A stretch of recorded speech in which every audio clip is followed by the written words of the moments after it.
Hi dears, good morning. വിശേഷങ്ങളിലേക്കായി എല്ലാ കൂട്ടുകാർക്കും സ്വാഗതം. അങ്ങനെ വരുൺ രണ്ടും കൽപ്പിച്ച് ചിലത് പയറ്റാനായിട്ട് തീരുമാനിക്കുന്നു.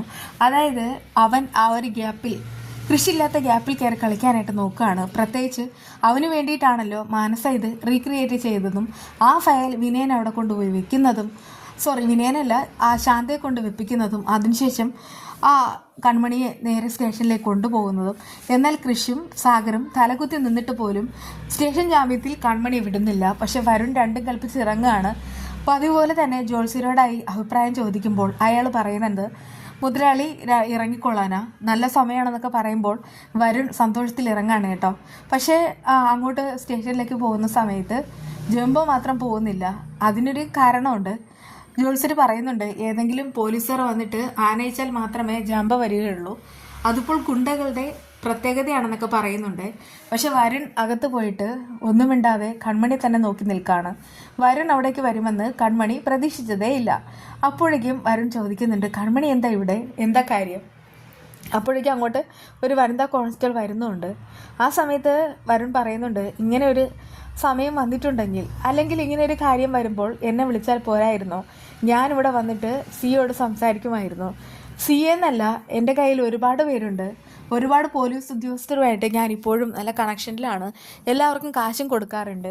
അത് കേട്ട് കൺമണി പറയുന്നുണ്ട്, ഈ സി എന്ന് പറയുന്ന ആൾ ഭയങ്കര ചൂടനാ, അതുകൊണ്ട് തന്നെ താൻ ഇവിടെ നിന്നിട്ട് യാതൊരുവിധ കാര്യവുമില്ല, താനോ ഞാനോ പറഞ്ഞാലൊന്നും അയാൾ കേൾക്കില്ല, വേഗം തന്നെ പൊക്കോളൂ. പക്ഷെ വരുൺ അവിടെ നാള് കളിക്കാണ് കേട്ടോ. സി എവിടെ വരട്ടെ എന്നൊക്കെ പറഞ്ഞിട്ട് അങ്ങനെ നിൽക്കുമ്പോഴാണ് സിയുടെ വരവ്. അയാളെ കാണുന്ന സമയത്ത് കൺമണിയെ പറ്റി വാദോരാതെ വരുൺ ഇങ്ങനെ സംസാരിക്കുന്നുണ്ട്. എന്ത് ധൈര്യത്തിലാണ് കൺമണിയെ ഇങ്ങോട്ട് കൊണ്ടുവന്നത്, തനിക്ക് എന്നെ അറിയില്ല എന്നൊക്കെ ഇങ്ങനെ പറയുന്നുണ്ട്. ചുണയുണ്ടെങ്കിൽ എന്നെ തല്ലടോ, അങ്ങനെയാണെങ്കിൽ താൻ വലിയൊരു വില്ലനാണെന്ന് ഞാൻ തെളിയിക്കാം, എന്തൊക്കെയായാലും എന്നെ തല്ലാനായിട്ട് പറ്റില്ലല്ലേ. പക്ഷെ കൺമണി വിട്ടയച്ചേ പറ്റൂ. സി എ പറയുന്നുണ്ട്, ഒരു കാരണവശാലും ഞാൻ ഇവളെ വിട്ടയക്കില്ല, ഇവൾക്കെതിരെ സ്ട്രോങ് എവിഡൻസ് ഉണ്ട്, കോടതിയിൽ ഹാജരാക്കും. എന്നാലേ അങ്ങനെയാണോ? അത് എന്ന് സി എ വിളിക്കുന്നു. അപ്പോഴേക്കും അയാളുടെ ഫോണിലേക്ക് ഒരു കോൾ വരികയാണ്. മാറി നിന്നിട്ട്, സാറേ, ഓക്കെ ഞാൻ ചെയ്യാം എന്നൊക്കെ ഇങ്ങനെ പറഞ്ഞിട്ട് വരുണിൻ്റെ അടുക്കിലേക്ക് വരുന്നത്. വിളിച്ച DIG അല്ലേ, എന്താ വിളിച്ച് പറഞ്ഞതെന്ന് എനിക്കറിയാം, കൺമണിയെ എന്നോടൊപ്പം വിട്ടയക്കാനല്ലേ? അത് കേട്ട് അവർ പറയുന്നുണ്ട്, അതെ, അത് തന്നെയാ, ഇവളെയും വിളിച്ചുകൊണ്ട് വേഗം തന്നെ പൊക്കോളൂ. ഇനി തനിക്ക് എന്തെങ്കിലും മൊഴിയെടുക്കാനോ തിരുത്താനോ ഉണ്ടെങ്കിൽ എന്നെ വിളിച്ചാൽ മതി, ഞാൻ അതിനുള്ള മറുപടി തരും. ഒരു കാരണവശാലും കൺമണി അങ്ങോട്ട് വിളിപ്പിക്കരുത്, കൺമണി വരത്തുമില്ല എന്നൊക്കെ പറയൂ. ആ സമയത്ത് കൺമണി പോവാണ് കേട്ടോ. പോകുന്ന സമയത്ത് തന്നെ സിയുടെ അടുക്കൽ വന്നിട്ട് രഹസ്യമായിട്ട് വരുൺ നന്ദി പറയുന്നു. അത് കേട്ട് സി ചിരിക്കുന്നു. എന്തായാലും കൺമണിയും വരുണും ഒരുമിച്ച് വരുന്ന കണ്ടിട്ട് ജാംബോയും ജോത്സ്യരും ഞെട്ടിത്തരിച്ച് നിൽക്കുകയാണ്. അപ്പോഴേക്കും വരുൺ പറയുന്നുണ്ട്, എനിക്കാണെങ്കിൽ നിയമങ്ങൾ നല്ല വശമാണ്, നിയമത്തെക്കുറിച്ച് ഞാൻ നന്നായിട്ട് സിഐട്ട് പറഞ്ഞ സമയത്ത് അയാളാണെങ്കിൽ കൺമണിയെ പുറത്താക്കി. അതാണ് യഥാർത്ഥത്തിൽ നടന്നത്. ഞാൻ ആരാണെന്ന വിചാരം അയാൾക്ക് ഇപ്പോഴാണ് എന്നെക്കുറിച്ച് കൂടുതൽ മനസ്സിലായത്. അല്ലെങ്കിൽ നിങ്ങൾ കൺമണിയോട് ചോദിക്കുക. കൺമണി പറയുന്നുണ്ട്, അതെ, സിഐക്ക് വരുണിനെ കുറിച്ച് മനസ്സിലായിട്ടുണ്ട്. അത് കേട്ട ഉടൻ തന്നെ വരുൺ ഷർട്ടൊക്കെ ഇങ്ങനെ പൊക്കിയിട്ട് ഭയങ്കര ഇത് നിൽക്കുകയാണ്. എന്തായാലും അവനും ഒത്തിരി സന്തോഷമാവാണ്. കൺമണി കാറിൽ പോയതിന് ശേഷം പെട്ടെന്ന് തന്നെ വരുണും പോവാണ്. എന്നിട്ട് കൺമണിയെ വീട്ടിലേക്ക് താൻ തന്നെ കൊണ്ടുപോയി ആക്കുമെന്നൊക്കെ അവരോടൊക്കെ പറയുന്നുണ്ട്.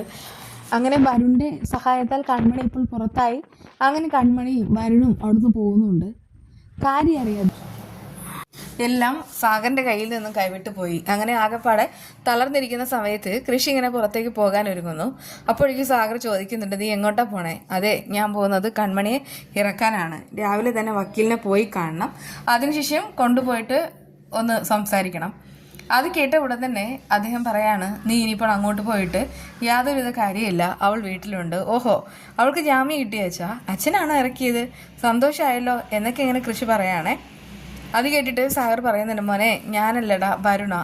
അത് കേട്ട് ദേവജിക്കും ഭയങ്കരമായിട്ട് സംശയം തോന്നുകയാണ്. എന്തൊക്കെയാ പറയണേ, വരുൺ കൊണ്ടുപോയെന്നോ? അങ്ങനെ വരുൺ കൊണ്ടുപോയെങ്കിൽ അതിൻ്റെ പിന്നിൽ എന്തോ വ്യക്തമായിട്ടുള്ള പ്ലാനിങ് ഉണ്ട്, അല്ലെങ്കിൽ വരുണൊന്നും ഈ കേസിൽ ഇടപെടില്ല. സാഗർ പറയുന്നുണ്ട്, അതെ, കാരണം ഇങ്ങനെയൊരു സംഭവം ക്രിയേറ്റ് ചെയ്തത് തന്നെ ജയമോഹനും പിന്നെ ആ മാനസയും.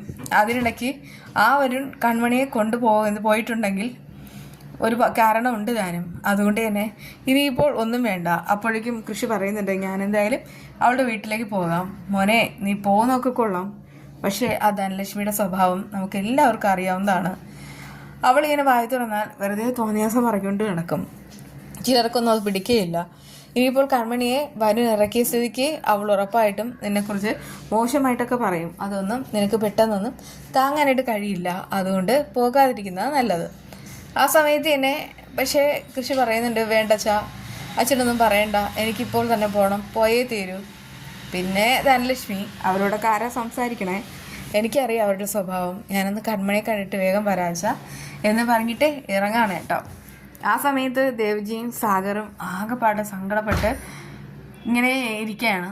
ആ സമയത്ത് തന്നെ സാഗറിനോടായി ദേവ്ജി ചോദിക്കുന്നുണ്ട്, ഇതിൽ നിന്ന് എന്ത് മനസ്സിലാക്കാം? സാഗർ പറയുന്നുണ്ട്, എല്ലാം നമുക്ക് മനസ്സിലാക്കാം. ഞാൻ ഇങ്ങനെ വിചാരിക്കുകയായിരുന്നു, കൺമണിയെ അവർ പിടിച്ചുകൊണ്ട് പോയ സമയം മുതൽ ഇന്നലെയും ഇന്നുമായിട്ട് ഞാനും എൻ്റെ കൃഷിയും സ്റ്റേഷനിൽ കയറി ഇറങ്ങാണ്. പലതവണ അവിടെ പോയിട്ടും CA ഒന്ന് സംസാരിക്കാൻ പോലും കൂട്ടാക്കിയില്ല. അയാൾ സ്റ്റേഷൻ ജാമ്യം തരില്ല എന്നൊക്കെ കട്ടായം പറയുകയും ചെയ്തു. പക്ഷേ വരുൺ ഒന്നും ചെയ്യാതെ സ്റ്റേഷനിൽ പോവുക, എന്നിട്ട് അവിടെ പോയി കൺമണി ഇറക്കുക എന്നൊക്കെ പറഞ്ഞാൽ എന്തോ ഒരു മിസ്റ്റേക്ക് ഉണ്ട്.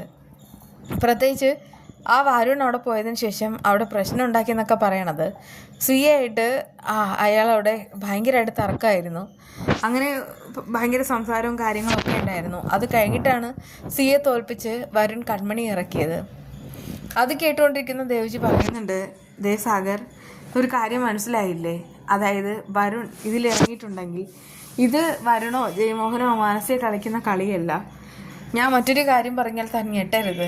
അത് കേട്ട് സാഗർ ചോദിക്കുന്നുണ്ട്, എന്താ ദേവ്ജി, ഇനിയിപ്പോൾ എന്താ ഞെട്ടാനുള്ളത്? വേറൊന്നും അല്ലടോ, എനിക്കൊരു സംശയം. അത് വെറും സംശയമൊന്നുമല്ല കേട്ടോ, നമ്മൾ വിചാരിക്കുന്നതിൽ അപ്പുറമായിട്ട് എന്തൊക്കെ നടക്കുന്നുണ്ട്.